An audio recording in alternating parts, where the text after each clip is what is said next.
because I was coming around last weekend and I was a little bit concerned with the state of the brushes. Sometimes they're scraggly brushes and they're okay to use for some texture. Even there are some artists that use like sticks and stuff and to add texture to their paintings. So there are ways of breaking the rules, but what I want to talk about is the difference between synthetic and boar head brushes. So there's synthetic brushes that are not made from animals, they're synthetic, and then there's animal brushes. Usually they use boar or horse or kind of other things.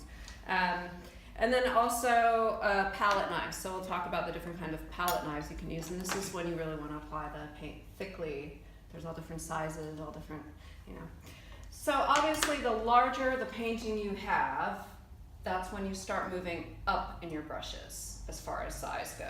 So you'd start thinking about something like this, something like this, something like this, and brushes can go the whole quality range. So you can get a 500-pound brush or a 5-pound brush. So it depends on how devoted you are. They really are very expensive if you start really looking at some of them. They do make a difference as far as the quality of the stroke, the quality of the blending. So this is why I wanted to talk about brushes. Are they new, these ones? Are they new? Or they look? These are new. This is Nancy's and this is... The thing is, I never know how to clean them, and they always go hard. And Yes, I and think this the is very cleaning important, especially for oil, for acrylic painting, because the paint dries very fast, and this is why you have to have a tub of water next to you. Because literally when you're done painting a section, you have to put that brush in the water immediately, otherwise it's going to just even air dry.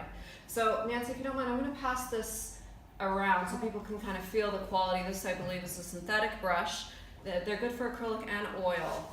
And if you feel the quality of the bristles, this is what you want with the quality of your acrylic brushes.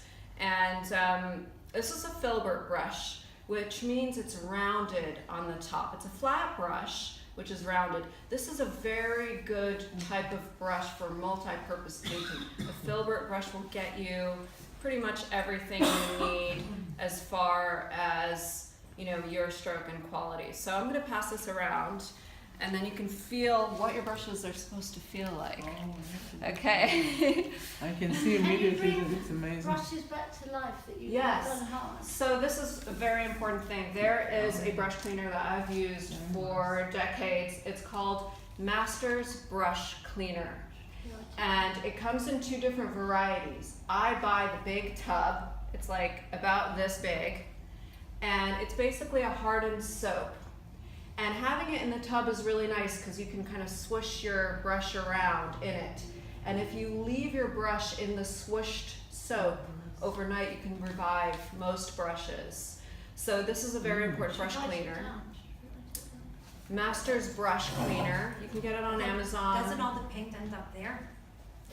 Well, you have to clean your paintbrush first in the water, or if you're using oil in your thinner. And then when you swish it around, and then you'll rinse it out. You'll get a hang of using it. I can bring mine next time and I'll show you guys, because it's very important. You can spend a lot of money on brushes and you don't want to waste your money. You don't want to be like, oh, now my brushes. It's much harder to keep smaller brushes in good condition, and you might find yourself, having to rebuy these little ones quite a lot, because you want a nice sharp tip, and what ends up happening is you might crush it or something, and then you lose the shape of the brush, and in that case you might have to throw a brush away and buy a new one. So Cassart has these really good, this is a Cassart brush. They're just they can even come in packs of like 5 or 8 for like 10 pounds or 8 pounds if you get a sale. And they'll have different ones. So these are round brushes. They come in different sizes, these kind of round synthetic brushes. All my brushes are kind of all over each other. So they can be white or any color synthetic, right? Any color synthetic. They're usually white or orange, right? And so here are round